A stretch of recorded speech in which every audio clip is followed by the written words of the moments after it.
Resumen de la obra, La hija del judío, Justo Sierra O'Reilly. La novela La hija del judío de Justo Sierra O'Reilly se sitúa en la península de Yucatán durante la época colonial, en un ambiente cargado de tensiones religiosas, prejuicios sociales y estructuras de poder rígidas. Desde las primeras páginas se percibe una atmósfera de sospecha y rumor, donde la honra y la sangre determinan el destino de las personas más que sus actos. La historia comienza en la ciudad de Mérida, núcleo político y religioso del territorio. Allí vive una joven de extraordinaria belleza y educación delicada, María, conocida en secreto como la hija del judío. Nadie pronuncia el apelativo abiertamente, aunque el murmullo se desliza entre los corredores de las casas principales y las sacristías. Su padre, don Samuel, es un hombre de origen extranjero, comerciante próspero, cuya fe y pasado despiertan recelos en una sociedad profundamente católica. María ha crecido protegida entre muros altos y ventanas enrejadas. Su educación ha sido esmerada, domina la lectura, la escritura y el bordado, y posee una sensibilidad que contrasta con el clima hostil que la rodea. Su madre falleció cuando ella era niña, dejando un vacío afectivo que don Samuel intenta llenar con una dedicación casi obsesiva. Él sabe que el estigma que pesa sobre su linaje puede arruinar el porvenir de su hija. El conflicto central se perfila cuando María es vista en la iglesia por un joven criollo de buena familia, don Fernando. El encuentro es breve, apenas un cruce de miradas bajo la bóveda del templo, aunque suficiente para despertar en él una pasión inmediata. La joven, educada en el recogimiento, baja los ojos, aunque su corazón late con violencia desconocida. La escena no pasa inadvertida para ciertos observadores, siempre atentos a cualquier indicio de escándalo. La tensión aumenta cuando comienza a circular el rumor de que don Samuel practica ritos prohibidos en la intimidad de su casa. La Inquisición, aunque en decadencia, mantiene todavía influencia moral. El apellido y el origen se convierten en armas. La sospecha no necesita pruebas, basta la insinuación para sembrar temor. Don Samuel percibe que las visitas disminuyen y que sus socios comercian con cautela. Fernando, ignorante al principio de la identidad de la joven, investiga discretamente. Descubre la conexión con el comerciante extranjero y escucha la palabra judío pronunciada con desdén. Su familia, orgullosa de su limpieza de sangre, jamás aceptaría una alianza semejante. La novela introduce así el tema del honor enfrentado al sentimiento. María, por su parte, comienza a experimentar la inquietud del amor naciente. Sus pensamientos se debaten entre la obediencia filial y una esperanza íntima que no se atreve a formular. Las noches se vuelven largas, la luz de la luna dibuja sombras inquietantes en su habitación, símbolo de un destino incierto. El capítulo concluye con una escena cargada de presagio. Un emisario anónimo deja en la puerta de la casa de don Samuel un mensaje en el que se le advierte que su pasado será revelado públicamente. El comerciante comprende que la tranquilidad ha terminado. Abraza a su hija con una mezcla de ternura y culpa, consciente de que el secreto que guardó durante años amenaza con destruir la vida de María. El relato, desde este inicio, plantea un conflicto entre intolerancia y humanidad, entre tradición y deseo individual. La figura de María encarna la inocencia atrapada en una red social implacable, mientras el padre representa la carga del pasado que persigue a la descendencia. Así queda trazado el escenario dramático que se desarrollará en los capítulos siguientes.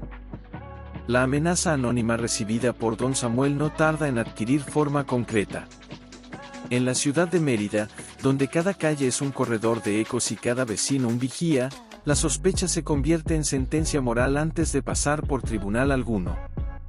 La palabra judío comienza a pronunciarse con mayor frecuencia, ya no en susurros sino en advertencias veladas. La novela La hija del judío de Justo Sierra O'Reilly profundiza aquí en la dimensión social del prejuicio, mostrando cómo la honra pública puede desmoronarse por la sola insinuación. Don Fernando, dominado por la imagen persistente de María, logra averiguar el domicilio de la joven y decide, con prudencia calculada, presentarse en la casa bajo pretexto comercial.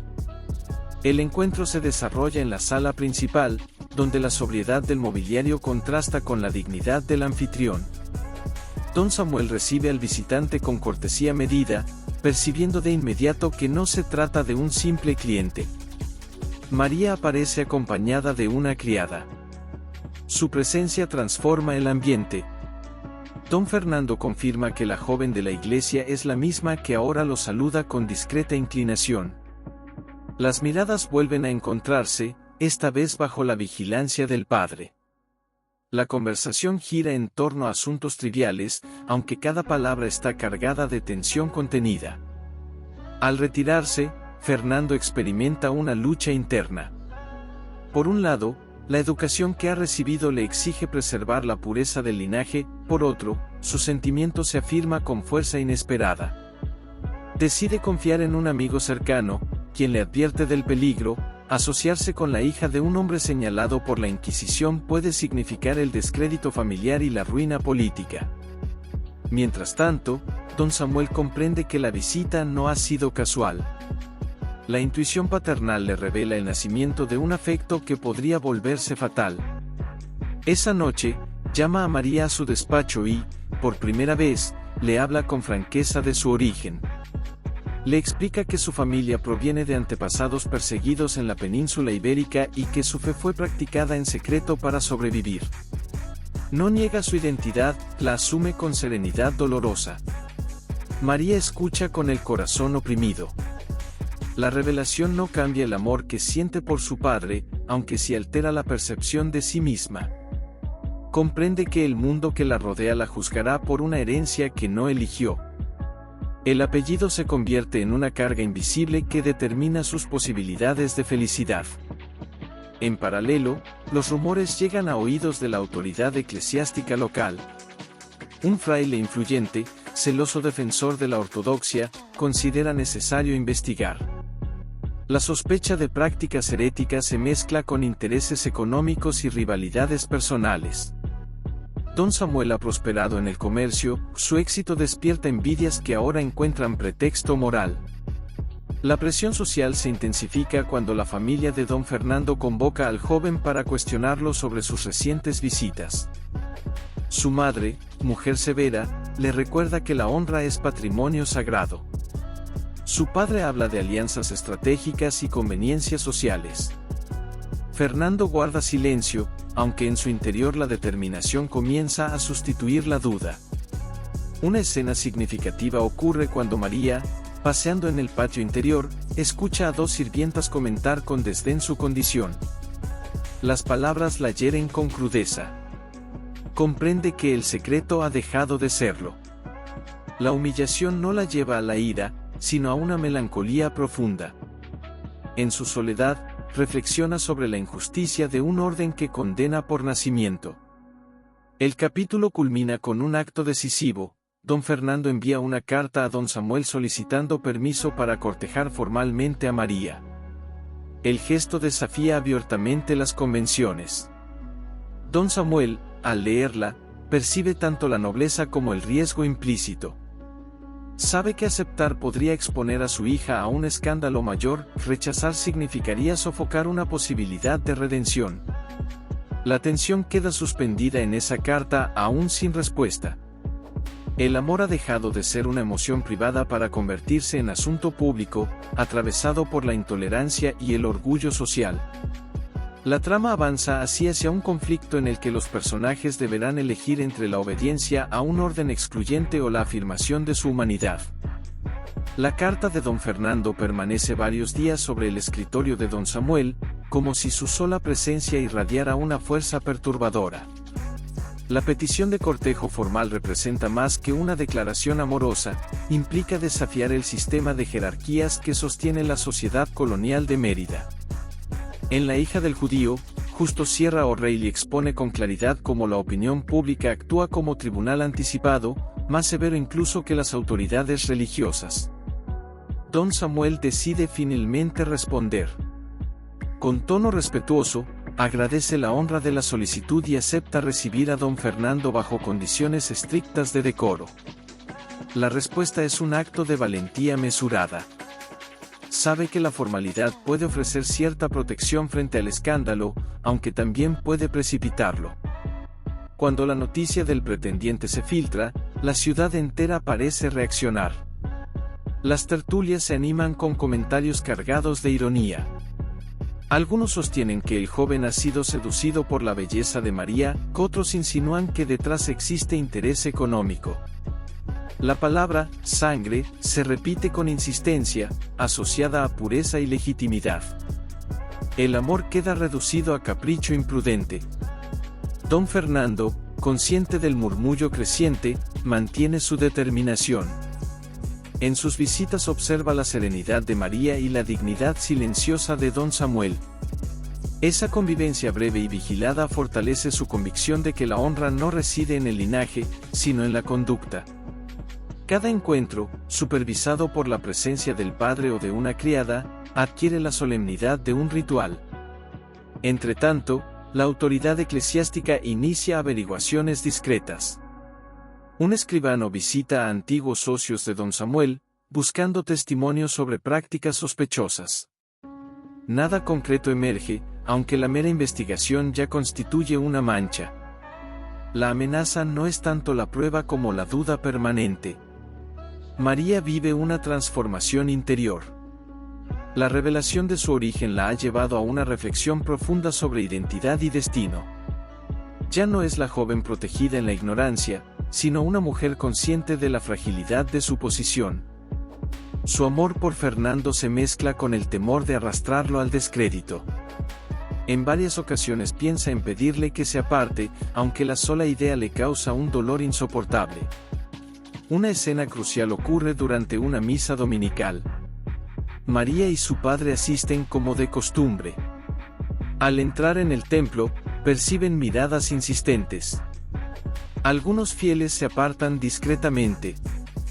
Don Fernando, situado en otro extremo, sostiene la vista con firmeza cuando sus ojos se cruzan con los de ella. El silencio litúrgico se carga de tensión social. La iglesia, espacio de comunión espiritual, se convierte en escenario de exclusión. Días después, la familia de don Fernando adopta una postura más agresiva. Su padre le prohíbe formalmente continuar el cortejo. Le recuerda que el apellido familiar ha sido construido durante generaciones y que una alianza impropia puede destruirlo. La discusión alcanza un tono áspero. Fernando, por primera vez, contradice abiertamente la autoridad paterna. Afirma que la virtud no depende del origen étnico ni religioso. El conflicto familiar se proyecta hacia la esfera pública. Algunos allegados comienzan a evitar a la familia del joven, temiendo que el escándalo los alcance por proximidad. La presión aumenta hasta el punto de sugerir la intervención directa del clero para impedir un compromiso considerado improcedente.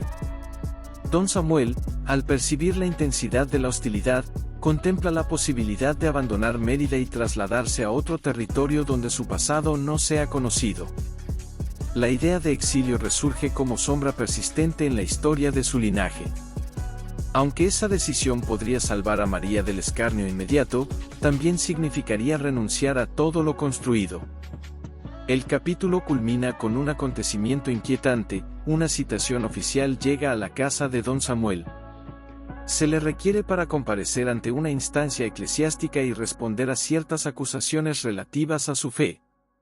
La formalidad del documento confirma que la sospecha ha trascendido el rumor. María recibe la noticia con entereza contenida. Don Fernando, informado poco después, comprende que el tiempo de las visitas discretas ha terminado. El amor que comenzó como un intercambio de miradas se enfrenta ahora a un juicio que amenaza con destruir no solo una relación, sino la reputación y la libertad de toda una familia.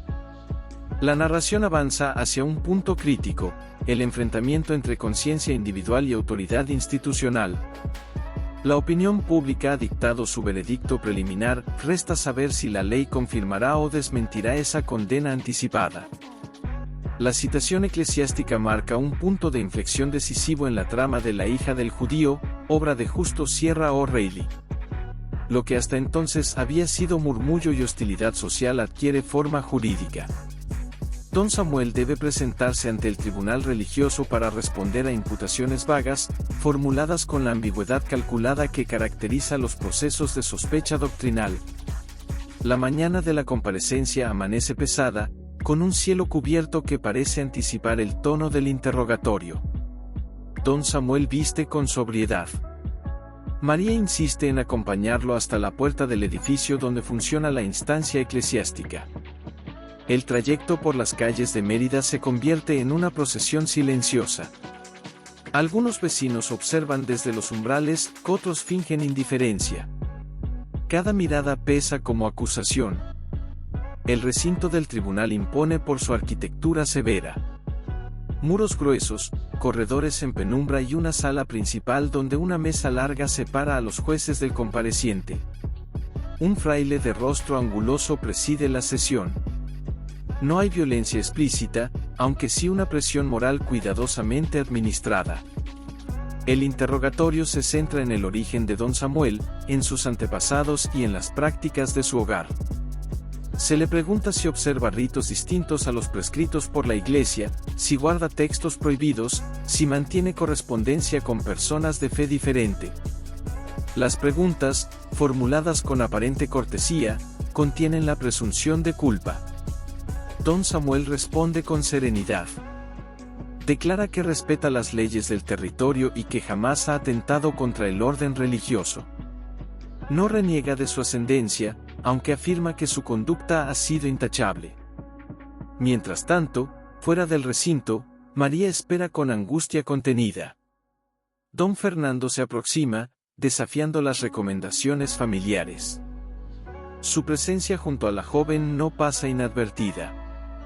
Algunos transeúntes comentan en voz baja la escena, el hijo de una casa respetable solidarizándose con la hija del sospechoso. Ese gesto adquiere dimensión simbólica. La sesión concluye sin sentencia inmediata. El tribunal anuncia que continuará la investigación. La incertidumbre se prolonga, lo que resulta más desgastante que una resolución tajante. Don Samuel sale con el semblante firme, aunque en su interior percibe la fragilidad de su posición. Esa misma tarde, la familia de Don Fernando redobla la presión. Su padre le exige que firme un compromiso formal de ruptura con María. Argumenta que la honra colectiva prevalece sobre cualquier inclinación personal. Fernando, enfrentado a la posibilidad de perder herencia y apellido, atraviesa la crisis más profunda de su carácter. Por primera vez comprende que amar implica sacrificar privilegios. María, al conocer la magnitud del conflicto, propone una solución dolorosa, sugiere a Fernando que se aleje. No desea ser causa de ruina para él. La conversación entre ambos ocurre en el patio interior de la casa, bajo la sombra de un naranjo. Sus palabras son contenidas, aunque cargadas de emoción. Fernando rechaza la idea con firmeza. Afirma que la injusticia no debe aceptarse como destino inevitable. En paralelo, la investigación eclesiástica se alimenta de testimonios ambiguos. Un antiguo rival comercial insinúa que Don Samuel conserva costumbres extrañas, que una vecina declara haber visto luces encendidas en su casa durante ciertas noches. Ninguna prueba concluyente emerge, aunque la acumulación de sospechas configura un clima adverso. La tensión alcanza su punto máximo cuando se anuncia que el tribunal podría ordenar medidas restrictivas mientras concluye el proceso. La posibilidad de arresto preventivo se cierne como amenaza real. Don Samuel comienza a preparar discretamente documentos y bienes, previendo la eventualidad de confiscación. El capítulo culmina con una escena cargada de dramatismo. Al anochecer, un grupo de oficiales se presenta en la casa con una orden provisional. Don Samuel debe permanecer bajo vigilancia hasta nueva resolución. No es encarcelado aún, aunque su libertad queda limitada. María observa la escena con mezcla de indignación y temor. Don Fernando, al enterarse, decide que su compromiso con la joven ya no puede mantenerse en la ambigüedad. La comparecencia no ha dictado sentencia definitiva, aunque ha expuesto con crudeza la vulnerabilidad de quienes viven bajo el peso de un prejuicio institucionalizado. El amor, que surgió como sentimiento íntimo, se ha convertido en acto de resistencia. El siguiente desenlace dependerá de la fortaleza moral de los personajes frente a un sistema que confunde diferencia con culpa. La vigilancia impuesta sobre Don Samuel transforma la casa en un espacio sitiado. La presencia ocasional de oficiales frente al portal recuerda a todos que la sospecha sigue viva. En el desenlace de La hija del judío, Justo Sierra O'Reilly conduce la atención hacia una resolución que combina justicia moral y crítica social. La investigación eclesiástica entra en su fase decisiva. El tribunal, presionado por la falta de pruebas sólidas, revisa los testimonios reunidos. Las declaraciones resultan inconsistentes, los rumores no se sostienen ante un examen riguroso. Don Samuel, durante una segunda comparecencia, defiende con claridad su trayectoria pública, años de comercio honesto, contribuciones a obras piadosas y conducta intachable. No apela a la compasión, sino a la razón. Un giro significativo ocurre cuando uno de los testigos, confrontado con contradicciones en su relato, admite que su acusación estuvo motivada por resentimiento comercial. La revelación debilita el edificio de sospechas. El fraile que preside el proceso comprende que prolongar la causa sin fundamento dañaría la credibilidad del propio tribunal. Mientras tanto, la familia de Don Fernando enfrenta su propia crisis interna. La obstinación del joven, lejos de ceder, se ha fortalecido con la adversidad. Renuncia explícitamente a cualquier herencia que dependa de la ruptura con María. Su decisión produce un quiebre emocional en su madre, quien comienza a percibir la profundidad de ese afecto. El honor, hasta entonces concebido como pureza de sangre, adquiere un matiz distinto, integridad de conciencia. María atraviesa los días con serenidad madura. La experiencia la ha transformado. La joven que temía el murmullo social ahora comprende que la dignidad personal no depende de la aceptación colectiva. Su relación con su padre se profundiza en la adversidad, que ambos comparten la certeza de que la verdad terminará imponiéndose, aunque el costo haya sido elevado. Finalmente, el tribunal emite su resolución: no existen pruebas suficientes para sostener acusación formal contra Don Samuel. Se levanta la vigilancia y se declara cerrada la causa. La sentencia no contiene disculpa explícita, aunque su efecto práctico es la restitución de la libertad y del buen nombre legal. La noticia se esparce con rapidez por Mérida. Algunos reaccionan con sorpresa, otros guardan silencio incómodo. La opinión pública, que había condenado anticipadamente, se ajusta ahora a la decisión oficial. La misma sociedad que murmuró empieza a mostrarse prudente. Sierra O'Reilly subraya así la fragilidad de los juicios colectivos. Don Fernando acude de inmediato a la casa de María. Esta vez no como pretendiente discreto, sino como hombre decidido a formalizar su compromiso. Don Samuel, conmovido por la constancia del joven, concede su consentimiento. El compromiso se anuncia públicamente, lo que equivale a un acto de afirmación frente a la intolerancia previa. La familia de Fernando, tras un periodo de resistencia, termina aceptando la unión. La amenaza de ruptura definitiva y la resolución favorable del tribunal suavizan su postura. El matrimonio se celebra con sobriedad elegante. No se trata de un triunfo ostentoso, sino de una vindicación moral. El desenlace no elimina por completo el prejuicio social, la memoria colectiva conserva reticencias. Aún así, la historia demuestra que la firmeza ética puede contrarrestar la sospecha infundada. Don Samuel, liberado de la carga inmediata, contempla la posibilidad de ampliar sus negocios sin la sombra constante del proceso.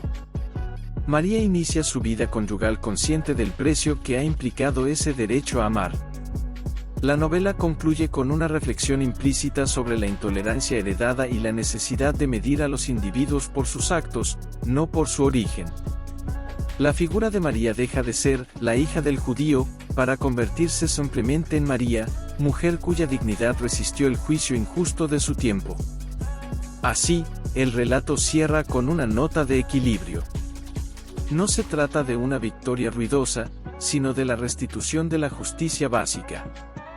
En un entorno colonial marcado por la rigidez religiosa y la obsesión por la sangre, el amor y la integridad personal logran abrir un espacio de reconocimiento. La vindicación no solo absuelve a un hombre, sino que cuestiona el sistema que lo condenó anticipadamente,